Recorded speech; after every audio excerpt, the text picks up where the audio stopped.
Hey everybody, welcome back, or welcome if you're new.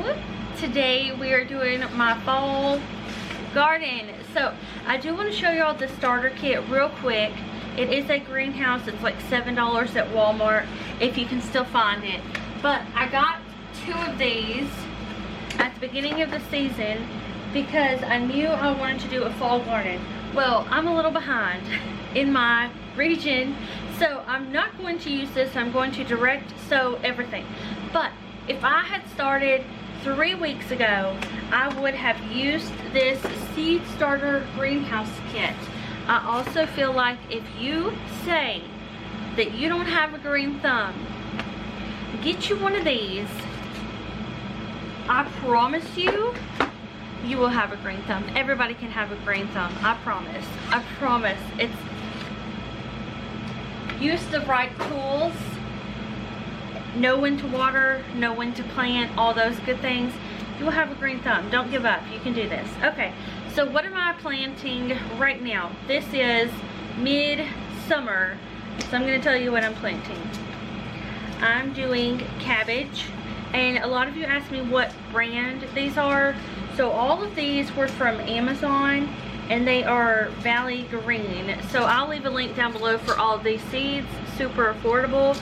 This one, golden cabbage, takes 60 to 100 days to mature. So we're kind of leaning into the time where it's maybe too late. We will see what happens, but hopefully it is just 60 days. Okay, the next one I'm gonna do is this collards. So the collards take 60 to 75 days to mature, and I have plenty of time for that. Our first frost in North Carolina, where I live, is normally around October 21st through the 31st. So I have plenty of time. I have about 96 days, I believe, until October 31st. So we got some time to plant this stuff. Now these are beans. They're the tender green, and they are a bush variety, so they're not going to grow up really tall on me. And these only take 50 to 65 days to mature. And then I'm also going to be doing some broccoli, which almost looks like collards, except for it has this head in the middle. Now this takes 58 to 90 days to mature, so hopefully we have enough time to do that as well.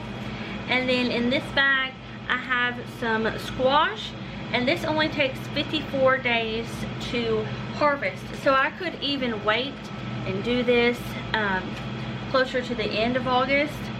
Now I want to show you what I will do closer to the end of August. So a few weeks from now, I will be doing all my greens. So this is lettuce. This takes 65 days. And this is kale, and it takes 55 days. Then I've got my spinach, which only takes 48 days to harvest. And then I may try, even though these carrots take 70 days, I may try to do some carrots as well. What you want to do is when you're doing your garden and you're staggering out your seasons, we all pretty much know what to plant at the beginning of the season. But we also want to start thinking about what to plant for fall. And even though it's hot right now, you got to get your seeds in now.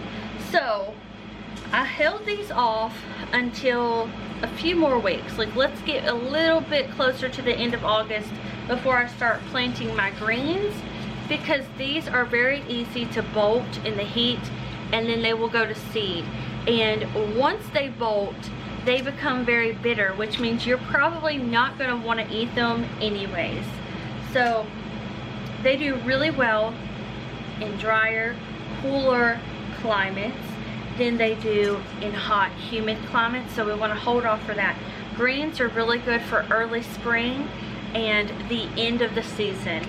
So without further ado, we're going to go outside and we're going to start planting this stuff. I hope that was informative for y'all that wanted to know those answers, and I will leave this information link down below. I'll leave this, and I will leave the seeds that I got. And I did buy it in a variety pack, so it came with a lot of flowers, a lot of vegetables. It even came with pumpkins, which I really wanted to do some pumpkins, but I'm a little too late for.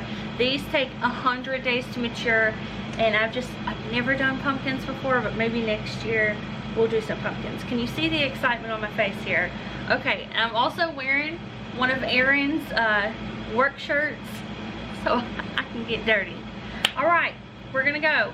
Also, if you are brand new to gardening, especially with seeds, and you're like, I don't know how to do this, all the information you need is on the back.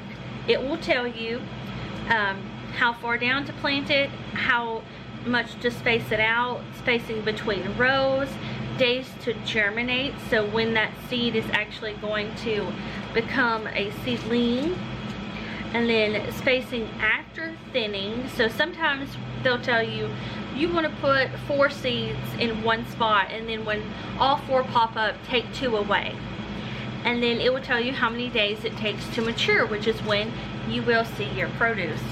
So all the information is on the back. It's really simple, y'all, but I've rambled long enough. Let's go ahead and go out there. I'm super excited to get these planted. Also, if you did not know, I use mostly kiddie pools.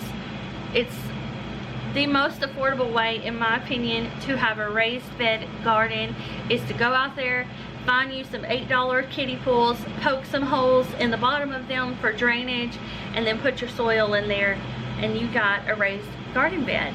So, all right, let's go.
So let's talk about it. In this one, have collards. I want y'all to know, the smaller the seed, the shallower it needs to be. So these I just kind of sprinkle on top and then cover. This whole thing is collards. And this, half of it is broccoli and half of it is cabbage.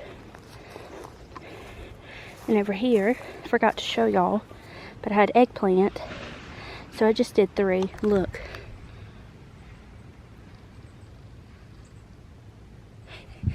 I call them sesame seed spiders. You gotta be careful because they're all around.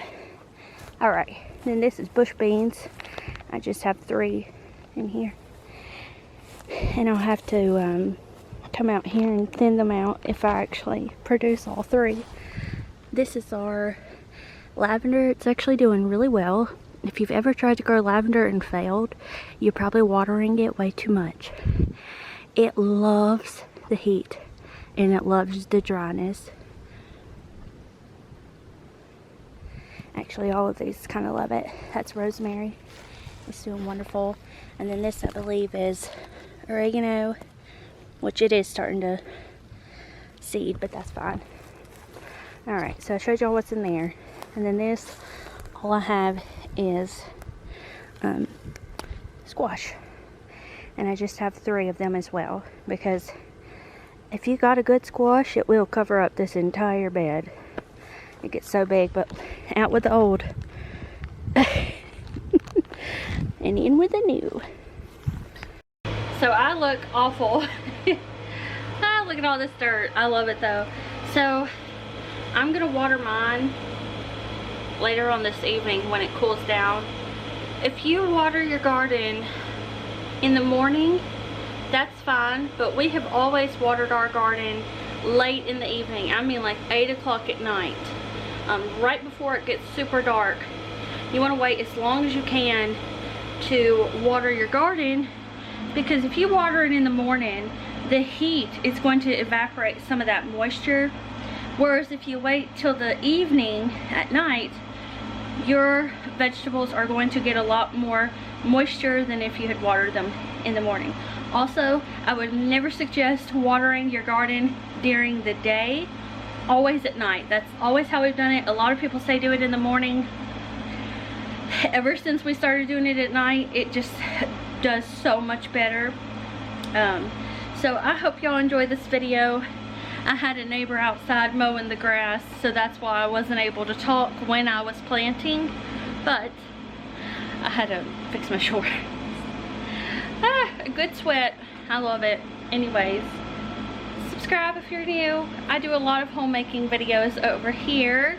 So cleaning, cooking, grocery hauls, just pretty much everything nowadays. So subscribe if you like videos like this, and I will see y'all back here in the next video. Bye!